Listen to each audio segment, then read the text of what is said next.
Hello, this is Pat Carosa, and this is my round two of interviews about behavioral and expectations of my classroom. So, to create a positive learning environment, I think it starts with me, with my positive attitude and also my smile, welcoming them to the classroom each and every day with a high five, a hug, or whatever they want so that they can feel accepted by their teacher in the classroom. And it's always good to have a check in with these students to see how they're feeling each and every day. Because let's face it, some of these students will come from very, very, very rough backgrounds and they need a safe haven. They need a place where they're safe and secure. And that's what I try to provide to every student in my classroom. So I have these four core values that really become the root of my classroom experience. It's caring, honesty, respect, responsibility. And I expect these students to show these values inside and outside of the classroom. And we do go over these values at the start of each school year to really show how they look like, what they feel like, what they sound like. And I have a kindness jar. And if I see these students follow these values throughout the year, I'll put a marble in. And once the jar is filled up, we will have a party. Maybe it's a pizza party or a movie party or any other type of party. And to celebrate that these students can show kindness inside and outside the classroom. And it's not only that helps the students have a positive learning environment. It's the things around the classroom as well, that students have space to walk in, that the desks are not all on top of each other. It's that they have a distance between them so that the classroom feels open and safe. There's no loose cords. Every pencil sharpener or garbage can, desk, or everything has a place. There's place to put the markers, the pencils, the erasers. Everything has a place so that students know where to get them each and every time. There's posters that have positive affirmations to help motivate the students, and the schedule is posted on the board each and every day to see what we are doing. And also on the smart board, there are the procedures and expectations that the students will be seeing every time they walk into the classroom with a positive message created by myself. And but the root of all of this is the group like atmosphere that I provide for the students. I tell the students at the start of each school year that the only way we can get through this school year is to work as a team. And that includes teacher versus student, and also themselves, student versus student. And because let's face it, students will be presented with struggles throughout the year. There will be times where it will be tough, and the only way we get through it is if we get through it together. So, most of my lessons, students are in groups. I start the lesson, but the majority of the time they will be in their groups working together. And these groups change maybe every couple of weeks, maybe every quarter, so that everyone gets a turn to know everyone else. And at the start of the year, I do like team building activities, which I always love. But at the same time, students are working to get through the assignments or the activities that I have planned, and they're using their growth mindset and their positive talk, which works hand in hand to help them get through the struggles or the issues that they're facing each and every day. And growth mindset is that type of mindset that has us thinking that we can get through anything, that we can fight through the obstacles that are presented to us each and every day.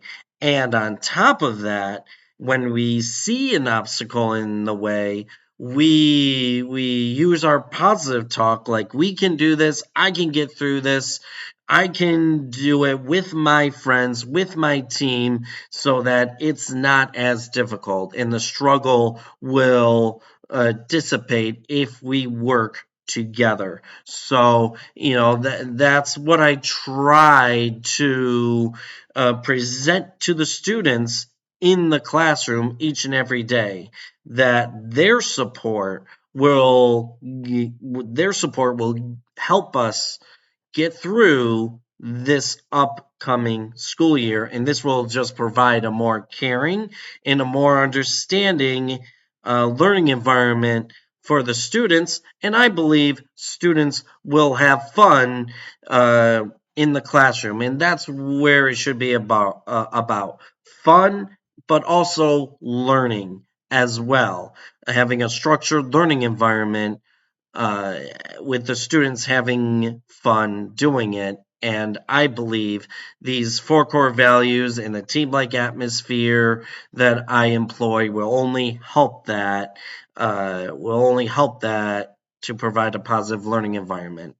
But the most important thing to help grow this four core values and these group like atmosphere in the mindset and the team like building are the clear procedures and expectations that I put on these students each and every day.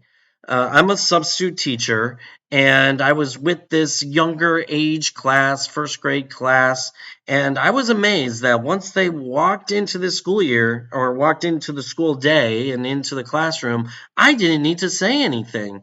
They just went about their work. They hung uh,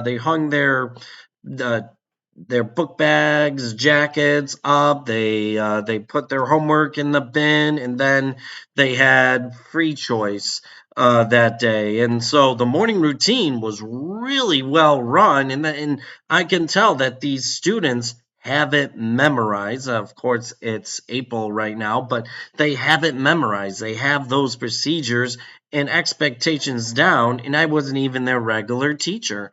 So that's the type of procedure and expectations that that I expect these students to show throughout the school year. So, what does that look like? Everything has a procedure and expectation, from the morning routine, how they put their book bags away, how they get right to work with their morning work. Having morning work each and every day is important, to lunch, to how they transition to centers and math, social studies, science, and also procedures for the hallway as well. And for lunch, everything has a procedure that students are expected to, set up, line up quietly in number order. Each student has a number. They line up in number order. Maybe there's a line leader for a classroom job, and they walk quietly to gym, to lunch. And so each and everything has a procedure to it. And on top of that, I use Class Dojo as a motivator for these students, behavioral motivator, and of course, Class Dojo, the parents can see it, and that's always a good thing. And once a person gets to a specific point total, they will get a prize. Maybe it's lunch with the teacher, or maybe they get a fancy pencil. And as they go up and this will be displayed in the classroom, each point total in each prize. Once they go up, the prizes will get more and more extravagant. Maybe lunch with the teacher will be the one of the higher prize. So, that will be something that I try to employ with those students. So good procedures, in my opinion, usually means good behavior, and and really procedures and expectations do go hand in hand. So setting these expectations are important, especially on the first day of school. And students should know who runs the classroom. And consequences will be had if they don't follow these four core values. Maybe it's a phone call home, or I have to talk with the principal, the parent, and me, and we have a discussion to help their child to improve their behavior in the classroom. So, there's consequences to it. Maybe they sit out of recess, something like that, to help them be motivated throughout the year. But there's also other ways to set these expectations as well. Having clear procedures, expectations is important, like I said, but also providing extra work and having a space where a child can go to calm down and to breathe a little bit and then to come back is important.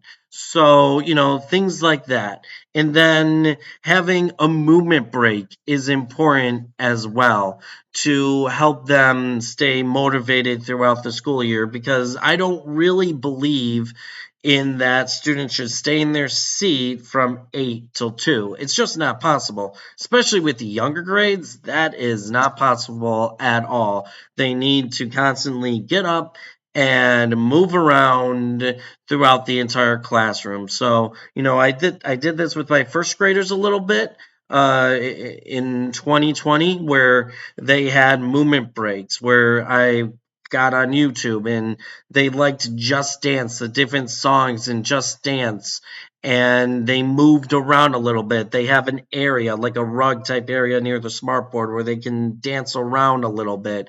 That is important. The Kahoo for review or for a change of pace is also great.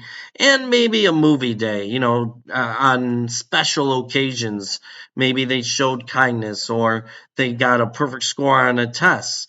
I always try those motivation techniques to help them stay motivated and to decrease the level of negative behavior, because I believe that a lot of the negative behavior starts with the students that are bored.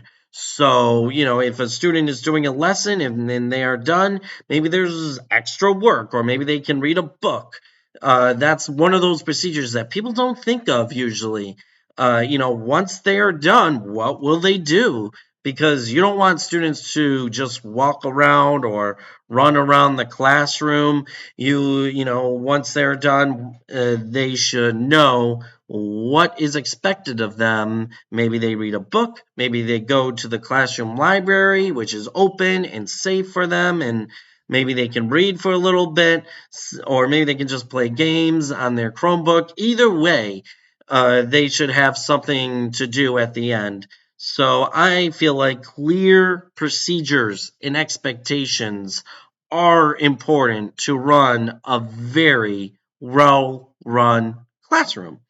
So, to conclude all of this, I feel like I am a good teacher who wants to help these students be successful each and every day. And I want to provide that type of impact for the students. And I want these students to be better, not only academically, but also personally. I want them to improve behaviorally as well. Everything. I want them to be a better person from when they came in September to when they left in June. That is most important to me. And I will provide two examples to, kind of see how, the how good of a teacher I can be. So during the coronavirus year, I had these first grade students, and it was definitely a turbulent year. We went from virtual to hybrid to everyone coming back all at once, and we had to do these reading tests called PALs. And trust me, they were not PALs, and but these reading tests to to see where they are at, and really, and this is how we create groups for reading blocks and the like. And we do it in September, winter, and the spring, and we really see it in September and the spring. So where they're at and where they are going at the end of the year. And I looked at the scores between the fall and the spring that year, and all of my students increased. Their reading scores increased so much. I had one kid reading at a sixth grade level, which I would like to take part in, but that's more toward the parents. But at the same time, he was reading at a sixth grade level, which was amazing. So, to provide that type of impact in a turbulent year is, for me, just one of those amazing moments. And just last year, I had a student at the end of the year say, "You know what, Pat?"